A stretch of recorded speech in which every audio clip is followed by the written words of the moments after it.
Well, today is September 14th, so as you know, we have AEW Dynamite continuing on with, of course, the Grand Slam Tournament of Champions, where we have two semifinals.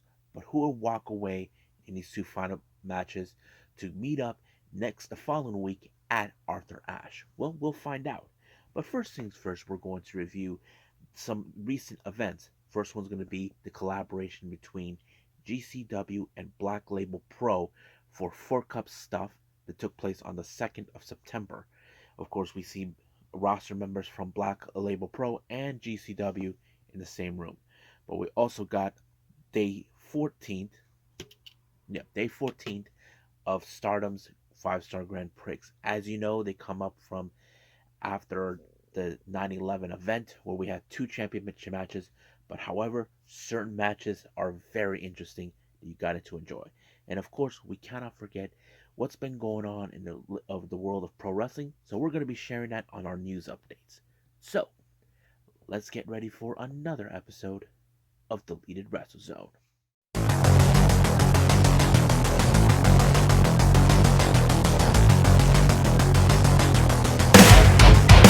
Are you ready? Get up, get up! Get up, get up!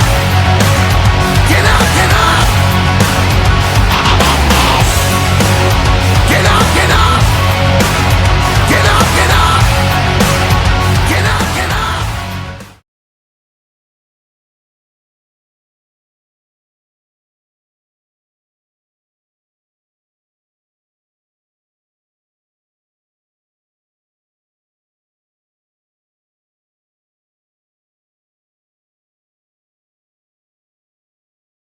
Welcome everybody to Deleted Wrestle Zone, all things that is pro wrestling with AEW, NXT, New Japan Pro Wrestling, Impact Wrestling, the National Wrestling Alliance, various promotions, wrestlers, matches, and championships.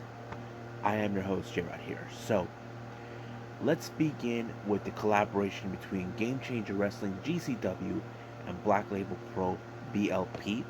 Now, this is an annual thing that they do with, of course, called 4 Cup stuff. This took place on the 2nd of September, earlier this month. So basically, we have a lot of combinations of different people involved. Now, our first match, we have a bit of a lucha libre style match. We have Toxin, Latigo, and Gringo Loco taking on ASF, Dragon Kid, and Laredo Kid. However, you know this type of match, when it comes to lucha libre, anything could go exactly exciting with a lot of high spots that we definitely will be watching back and forth. However, I did like how the combination worked with, of course, how they tried to do power bombs with the lighter individuals. The only X factor in the match is ASF and Drago Kid. They're much of the lighter wrestlers, basically much skinnier, less than 100 pounds from the look of it. But there was, of course, the power driver by Gringo Loco up to VSK on the ASF that allowed them to win the match. So it was a pretty good one. Now, of course, when it comes to these type of events, you cannot have it without the king of the murder, the leader of the murder, death, kill gang. He comes out talking about this and that, about Moxley, about what he's going to do to him. Moxley says that he said he loves him, but he's going to end him. Basically, he wants to end his career one way or the other, but of course, Nick Gage is not going to let a guy like Moxley try to get into his head. So we'll see what happens then.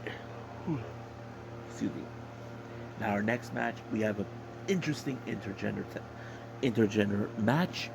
We have the smiley one, Kylie Ray, taking on Speedball Mike Bailey. I have to say, what an amazing match. Now you've seen Mike Bailey what can do, but when it comes to Kylie Ray, there are times that she can try to be as tough as the boys. But one thing that was surprising is that she is kicked out somehow out of the Flamingo driver. But when that did not work, Mike Bailey switched gears, decided, okay, I'm not going to use a finisher, I'm just going to use submission, which of course helped them and of course allowed him to win. But it was an amazing match. I loved it. Next up, we have Marco Stunt taking on Shane Mercer. Now, you know this is the kind of match where it's like, okay, Marco, you know you're too skinny for a guy like the Iron the Iron Beast himself, Shane Mercer. But Mercer, you know he's gonna try to break him in half. That's exactly what he did. But he tossed Marco Stunt over 6 rows of chairs. I'm like, what the fudge? I'm like, wow. But he picked him up by taking him in the top turnbuckle and did a moonsault while he had him carrying him, and boom, won in that fashion. What a crazy match. Next up, we got intergender tag match. We have Brian Alvarez. I don't know why he was back. He teams up with Billy Starks to take on Tom Filthy Lawler and Killer Kelly, who are now dubbed as the Filthy Killers. I thought it was a great catchy name. But oh man, the moment you can see Billy Starks try to do everything in her power to ensure that Brian Alvarez is the one who finished off Tom Lawler. But however, near the end, basically we saw a double submission. Brian Alvarez had no other choice. Tom Lawler used some interesting submission move where he pulled back the right leg back and bent it. I'm like, whoa, that's insane. I thought that was pretty amazing. Next up, we got Joey Janela taking on Ernest the Cat Miller. Now, those who are new, if you guys never heard of Ernest the Cat Miller, he is this wrestler that I watched back in WCW. He was basically a martial artist. He teamed up with the guy known as Glacier until they split their own ways. And I haven't seen this guy for a long time, but it was very interesting. But it was Joey Janela with the double stump that allowed him to win the match. So I'm like, okay. So that was pretty good. Now, our next match, we have Sandra Moon taking on Masha Slamovich. Now, we know Masha, what she can do. We know she's capable of doing the most craziest things ever. But it was a packaged pile driver to seal the deal for Masha. 1, 2, 3. It is over right there. Now, our next match is a championship match. It's for the BLPW championship. We have Rich Swann all night long versus the heavyweight hustle Calvin Techman. Now, you probably can guess this match is another version of David vs. Goliath. Now, one of Techman's arsenal is using the back fist. It backfired on him. It did not work on him. So the only option that Calvin Techman had to ensure this match goes in his favor is applying the Tankman driver. 1, 2, 3. He retains the title. Now, our main event, we have a 14-man tag team match, 7-on-7. We have Team BLP. Hold on. I have a clipboard here with all my notes. We have, of course, in this team, Joshua Bishop, Crash Jackson, the Bang Bros, August Matthews, and Davey Bang. Violence is Forever, Kevin Koo, and Dame Guerrero. And of course, leading the pack, it's Eli Everett. They take on the members of Team GCW. We have Los Macizos, Miedo Extremo, Ciclopse, Nick Wayne, Jordan Oliver, Blake Christian, Cole Radrick, and of course, Tony Depp. Now, this match, anything could go in any way possible. I thought there were some great moments where we saw great tag teaming in this one. Of course, calculated moves, but it was Los Macizos that picked up the win. And that's why you're saying, are they really part of the GCW roster? Well, they've been booked by them many times over, even when they were facing for the tag team titles. But it would make sense. So it was a pretty good match. I enjoyed the show. It was pretty awesome. I can't wait to review more of the GCW stuff that I had missed. But right now, let's move on with day 14 of Stardom's 5-Star Grand Prix.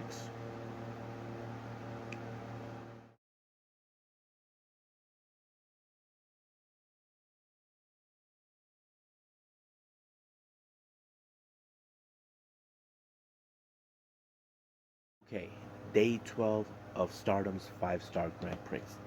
Now they just come off from the day before when we have 2 championship matches. Now, there were some tensions high in the Cosmic Angel world, as I mentioned, but we'll get to that in a bit. Our first match we have is a non-tournament matchup. We have Muay Thai consistent of for Keegan Def and Rena taking on Queen's Quest, Lady C, and Hina. Now, as you know, these individuals are particularly not involved in the tournament, but it was a very interesting opener. But it was for Keegan Def that picked up the victory onto Hina with the O'Connor roll. Now our first two matches will be part of the Blue Star uh, block. We have Hanan of Stars taking on Natsupoi. Now this was a very interesting matchup because it had nothing to do with the status. It's the fact is that of course there was a new signature kick that was done by Natsupoi. Now we there was two moves she would have done. The fairy something, the one where she gets on top and then puts them in the pin, or the fairy something that goes when she's on top of the turnbuckle. But she used like some sort of a spinning heel kick to end the match. So I thought it was rather interesting um, to see that because I never seen her use a spinning heel kick as a signature. That's my not my problem, but more like the fact that since I've been observing a lot of the matches. Now, so right now with this whole match with Hana, as you know, she is still winless in this particular tournament. But as for Natsupoi, I believe she has. Where is that? Here it is. She's currently have 10 points with uh, 5 wins and 4 losses. So basically, she's doing good. But the obvious question: can she go all the way to the um, top? I don't know, but we'll find out. But however, the next match we have Ami Suri of God's Eye taking on Natsupo's teammate Mina Shirakawa. I thought this match was very interesting because we have seen Mina Shirakawa grown so much. However, one thing that was very interesting is how methodical she has become. Now, if you guys witnessed her previous matches with Mayu Iwatani, she targeted the back of her neck. And when it Julia, she targeted her knee. She did the same thing this time with the knee with Ami Suri. That was a very interesting development. She was very methodical, but however, it was the figure four leg lock she applied, and she kind of lifted up herself to put more leverage into the leg and allowing for Ami Suri to win. And the best part is, as you know, I mentioned, Mina was very frustrated because of how things have been going with Cosmic Angels, but seeing her win a very, very big, a very strong match, Tam Nakano showed up to congratulate her, and that meant a lot more to Mina. But however, how does she do right now with in this turn and how much her points are? Well, let's see. Right now she has like 6 points with 3 wins and 3 losses. But as for Ami Suri, I believe she has only 10 points, so she's good. She has like about 5 wins and 4 losses. That is something we do know it's happening. Now, our next match, we have the battle of Good Saki and Evil Saki. So we're talking about Evil Saki of Oedo Tai taking on Saki of the Cosmic Angels. Now, the one thing that was very interesting is Saki Kashima extended her hand. Now, we know the kind of person Saki Kashima. She's trying to win this match quickly. Natsupo, who's outside, trying to tell her, no, no, no, don't shake her hand. But she did it. And, of course, we saw the helping hand of Oedo Tai. You know how Oedo Tai are.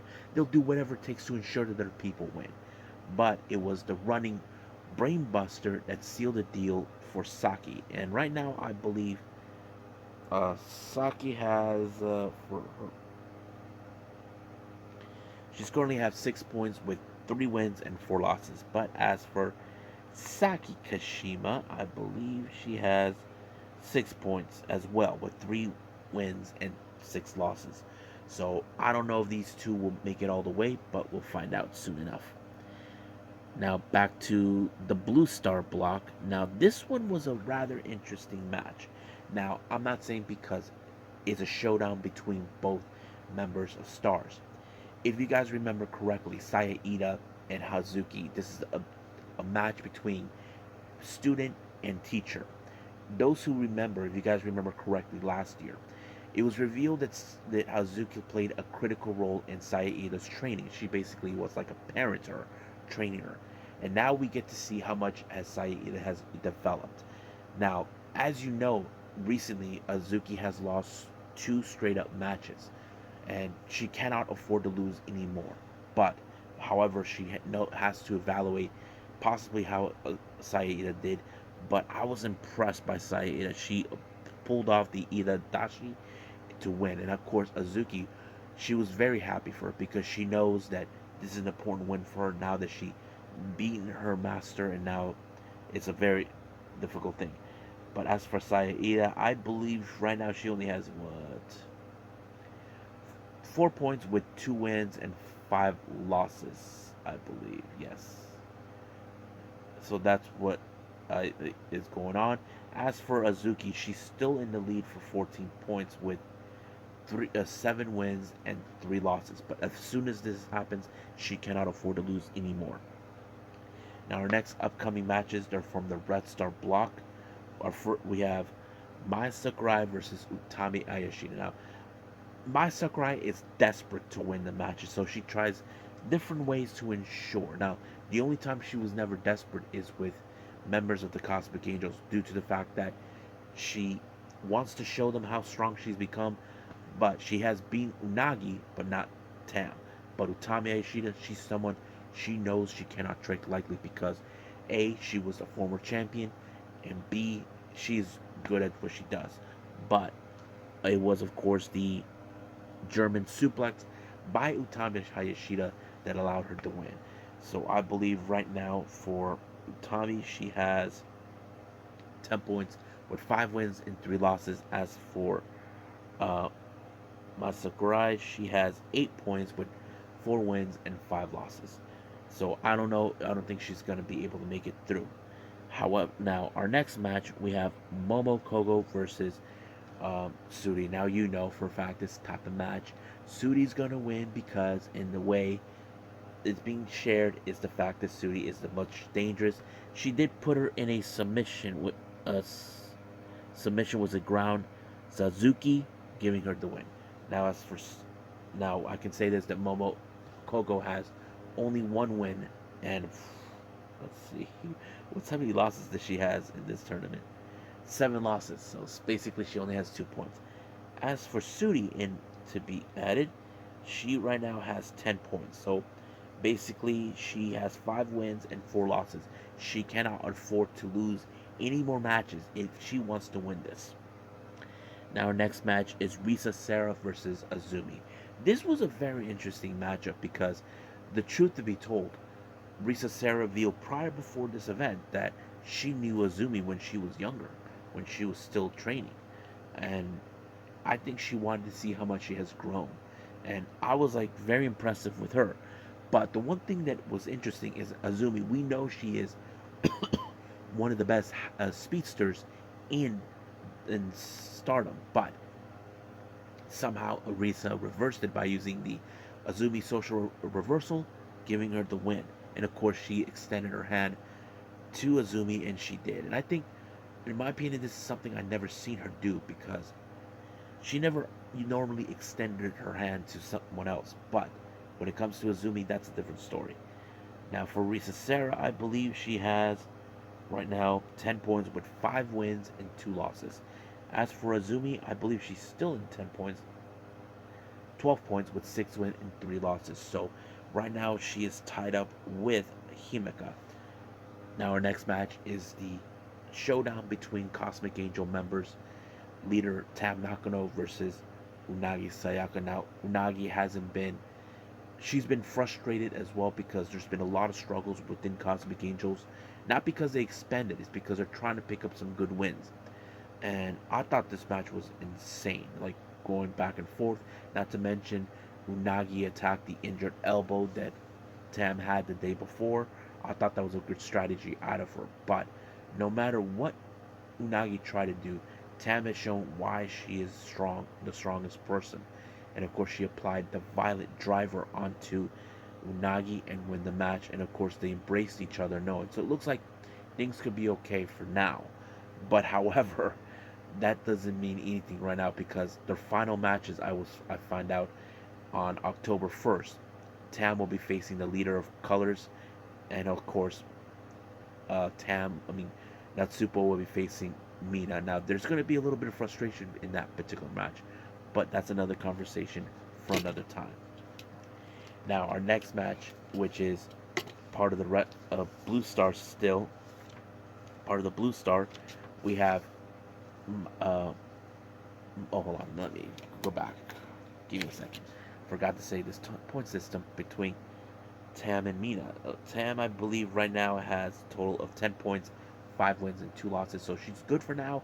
We're not sure if she'll make it. But as for Unagi, I believe she only has 2 points with 1 win and 6 losses. So practically that's going to be like that for now.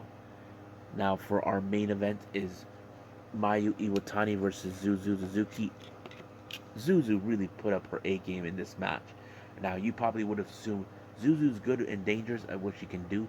She probably would have won it, but apparently it did not happen. Mayu Iwatani was able to overcome the dangerous Zuzu by winning her. It was very surprising. By pinning her, it was done. But she was already out of it. She was disoriented completely. But what does this mean for the point system right now? I think right now for Zuzu, she only has one win with 2 points and 4 losses. As for Mayu, well, right now I believe she has 11 points with 5 wins, 3 losses, and a draw. So she is good for now. But however, she's right behind Sayakami Tani, and as you know, I mentioned Suzuki is still in the lead. So, like I said before, anything from here on out, anything can change. So, I can't wait to see how this is going to progress, who's going to win the respective blocks, and go to the finals on October 1st.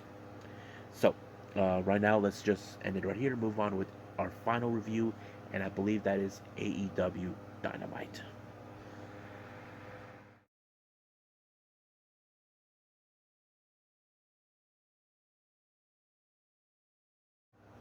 Okie dokie, AEW Dynamite. As you know, we continue with more on the Grand Slam Tournament of Champions. It opened up with Jon Moxley taking on the Spanish God, Sammy Guevara. But he comes out alone. But, however, I had a feeling that that wasn't the case because the entire time Moxley was in full control. Even Sammy thought in his righteous mind, if he took Moxley outside of the ring, he's going to take care of him. But he forgets this is his domain. And it didn't work. However, when that didn't work at all, here comes Anna Jay and Tay Mello to ensure Sammy wins by Anna distracting the ref, Ty low blowing Sammy, and low blowing Jon Moxley, thinking that was going to be it. Nope, it did not help in that way. But it took for a paradigm shift or Death Rider by Jon Moxley to seal the deal to Sammy. So he advances in the finals, but the obvious question is who his opponent will be. Will it be Bryan Danielson, his teammate from Blackpool Combat Club, or will it be Chris Jericho? Now, as soon as things were done here, MJF throws out a promo. He thinks that Jon Moxley has been pretending to be someone he's not. That he talks about his personal life, about his demons, the alcohol battles, all of this. He says that he is the demon that's going to slay him. Because right now, I believe MJF hasn't forgotten the last time he faced Jon Moxley, he humiliated him big time for the AEW World Title. Now, because of this, he introduced Stokely Hathaway and his faction known as the Firm. He says that he's not a manager. He's the one friend that people can count on. He looked at W. Morrissey saying that you can do whatever you want, smash people, all that, because I love you. And then, of course, he looks at Lee Moriarty, who he is visionizing him that he will make a very terror on the Ring of Honor Pure Championship, which currently is being held by Daniel Garcia. And then he looks at the Ass Boys, Colton and Austin, that they will be pursuing the tag team titles. And then, of course, there's Ethan Page, who hasn't forgotten about the one title he wants to get, which is the All Elite title that currently is being held by Pac. Now, we get a little interesting match that was set up by Jungle Boy, an open challenge. And the person who opened the challenge was none other than Jay Lethal. And of course, Dud, he's such a creep. He goes out saying that this is his biggest mistake in all this. But however, it did not stop Jungle Boy. Even though his weakness, you can see that targets like his back, due to it being taped up, was very methodical by Lethal, but did not work. But it took at least 2 tries for Jungle Boy to apply the what was it? The the snare trap in order for Lethal to, of course, tap out. But this is a good start for him because right now he's gonna focus on one person, and that is, of course, his former tag partner, or we thought he was his friend, Luchasaurus. Now we see a little interesting of an independent wrestler named Luigi Primo. Ethan Page decided to kick him in the face because he thinks no one is taking him seriously. And Danhausen shows up, all this and that. And of course, it gave the opportunity for Ethan Page that he's going to challenge him this coming Friday on Rampage. So we'll see what happens then. Now, if you guys have heard what happened, Darby Allin was at Nitro Circus. I seen videos of him, even Swerve posted on his social media. I thought it was incredible. But however, Matt Hardy talked about it, about what an extreme person he is. He thought the same thing, so he issued a challenge to Darby Allin, and it's going to happen this Friday on Rampage. Now, our next match, we have Powerhouse Hobbs taking on a local wrestler named Matt DiMartino. That match went out quickly because Hobbs put him in a spine buster. However, he puts out a promo saying that, telling everyone that his chapter with Ricky Starks is done. However, Ricky Starks doesn't feel like it is. It's just only started because I think he feels it's not over until I say it's over. And I think that's how it's going to be. Hobbs is trying to say, I got rid of him. But Ricky Starks is not going to let that go away, regardless of what Hobbs thinks or says. Now, our AEW World Tag Team titles, I thought this match was incredible in every aspect because you got the Lucha Brothers, who are now also current AEW Trios champion. Now they want to be double champions just like Pac. I thought this match was great because it showed a lot of character. But, however, there were some moments where you see Swerve tries to ensure the match goes in their favor, but it was the Swerve bomb that allowed Swerve in Our Glory to retain the titles. But however, the Acclaim comes out, but no music. They say their piece, what they want to say, telling them that they'll be coming for those tag titles. But they warned Swerve, do not get involved in his raps. Now, our next interview, we have Death Triangle right after the match. Of course, Pac was not happy with how they interpreted this thing, but however, he got sucker punched by Orange Cassidy. Now, keep in mind, Pac doesn't take Orange Cassidy very seriously, but he should have. Now, before our next match, we see Toni Storm, who is a bit of shock about how things have gone. As you know, Hikari Shimizu was attacked by Britt Baker because Britt Baker is pissed that, of course, Jamie Hayter won't talk to her. Now, we saw what happened all out. Jamie Hayter was this close of winning the match. So she feels like, if I can't have my actual tag team partner, neither do you. So Toni Storm picked Athena. And of course, Toni Storm made a clue. Don't you have to be worried about how you're going to deal without Hayter? Well, we'll see. But in the match itself, it did show some good combinations.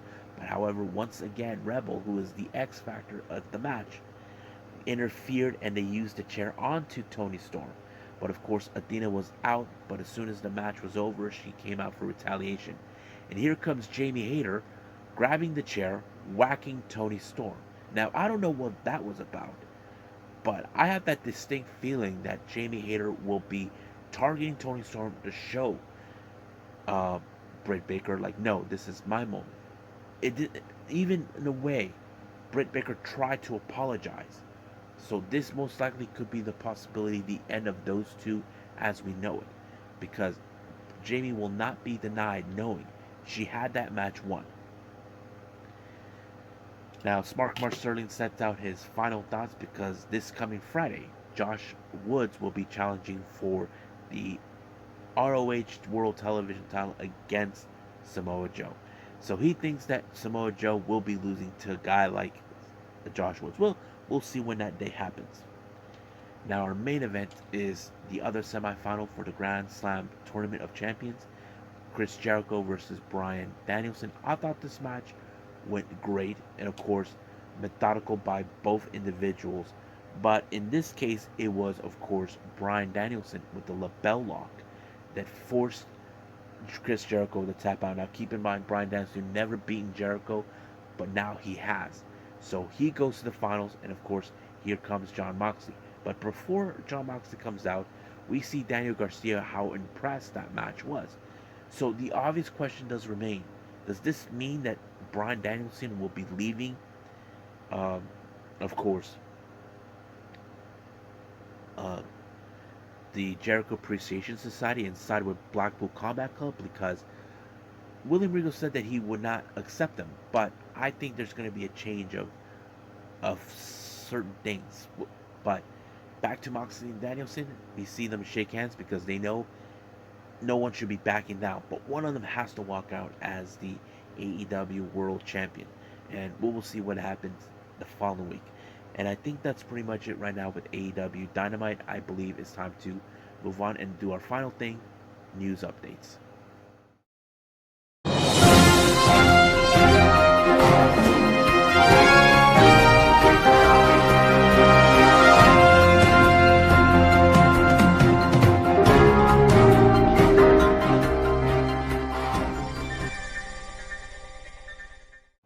Okay, our news updates. Now, I mentioned this before in previous updates on the previous episodes about, as you know, Tae Hamna has won this little tournament that was made for in Japan with the current wrestlers Stephanie Vakir and Daisy. They set up a tournament who will be going to CML this coming soon, later on. Of course, Tai Hamna won the tournament. However, it was revealed Hikari Shimizu of Colors, who was in fact runner-up, has been decided that she'll be coming along to this expedition. Now, it's still unclear when that's going to happen, how long she's going to be out, because I do know for a fact that she's going to be. She is one half of the Pro Wrestling Wave Tag Team Champions, and she and Saki will be putting those titles on the line in a couple of days. So I don't know when that happens, but I'll be following that. Now, speaking of CML, it was later told that there's going to be the Grand Prix, and they're announcing women who will be making their presence in CML. We have, of course, Alex Gracia, if you guys remember, known as the Pink Dream. She previously had been in Mexico a couple years back. It was great for her, great experience. I did not anticipate that, but I'm happy for her. And we have Avispa Dorada, don't know who she is. But the interesting news was coming that, of course, Mei Shiruga is going to. I'm like surprised. I'm very happy for her. I'm like wondering how is the women division down in Mexico going to deal with the Big Apple. I mean, I know they recently had this, but some of you asked, is there any affiliation with Got to Move and CML? Like, no, there isn't. I do know possibly they want her because basically she is amazing to watch. Because I know that CML does have a working relationship with Ice Ribbon. But this event will take place in Arena, Mexico on the 22nd of October. Hopefully I get the chance to see it. But all these women will be part of the Grand Prix, from my understanding. Now, if you guys remember recently, we had the Stardom Showcase where we had these ridiculous matches. If you guys remember clearly, there was a DJ involved. Found out the name of that DJ's name is DJ Pretty Dragon. It was already been decided for the second showcase, Volume 2, that will be taking place later on this month on the 25th of September. Pre DJ Pretty Dragon will be participating again. Now, our next talk is, of course, as you know, ICW No Holds Bars has announced it will be in LA on October 9th. However, it was already been booked and announced that the ICW American Deathmatch title will be on the line. As you know, newly crowned champion Casey Kurt will be putting that title on against Oren Vert. I'm kind of excited to see what she can do. This is her first title defense. Hopefully things will go well. I want her to retain that title regardless. But here's the interesting part that came out on Twitter. Her husband, Brandon Kirk, you guys tell me what you think. He said he would like to see Casey, his wife, in a match against Rina Yamashita. That would be amazing, in my opinion, to see. I would love to see those two in a match in ICW. Hopefully, it could come true. Now, moving on, Warrior Wrestling for their upcoming event for Warrior Wrestling 25 on the 2nd of October. It was announced that we have Zachary Wentz will be appearing, and so is Myra Reed. But however, a match has been booked. We're gonna have Eddie Kingston taking on Calvin Tankman. I can't wait to see that. That's gonna be one killer of a match. Now, I mentioned before for GCW, the Nick Gage Invitational has been announced. Number 7, I believe, is going to take place on the 22nd of November, and the first entrant is going to be Toshiyuki Sakura. Now, if you guys don't know who he is, he's a freelancer. He's currently working with Big Japan Pro Wrestling, which is one of two deathmatch promotions that I know of. So it's exciting to see. Now, our final update here, sad news for all in the Tokyo Pro Wrestling world. It was announced, I mentioned this on the last episode on the news updates, that Abaddon will be actually going to Japan. However, due to some visa issues, they were unable to, of course, have her participate, which is sad. But in the process, they found a replacement. And this was a very strange one because it's happening as we speak. They replaced her with Mei Shiruga because I do know she's going to be at the Got to Move 10-year celebration, Phoenix Rises. So she has to haul butt to the venue where she has to go, and she's going to be the opponent for Momoka Miyamoto. So that's going to be interesting. So we'll see what happens then. But right now, I believe it's time to call it a day. Well, I hope everybody enjoys this episode. Coming up, as you know, we've got Impact Wrestling, NXT UK. It kind of fade away. No telling when MLW will be coming back. But however, I still got some wrestling I need to catch up with. I still haven't seen some of the GCW events like Art of War, the Settlements Part 2 and 3, and of course FE Big Gay Brunch. And I think that's about it. And there's others that I haven't seen, like First Wrestling. That's one I haven't seen yet. But we'll see what happens. So I'm just going to wing what's going to happen the following day. But if the Tokyo Pro Wrestling event comes out sooner, then I'll be happy.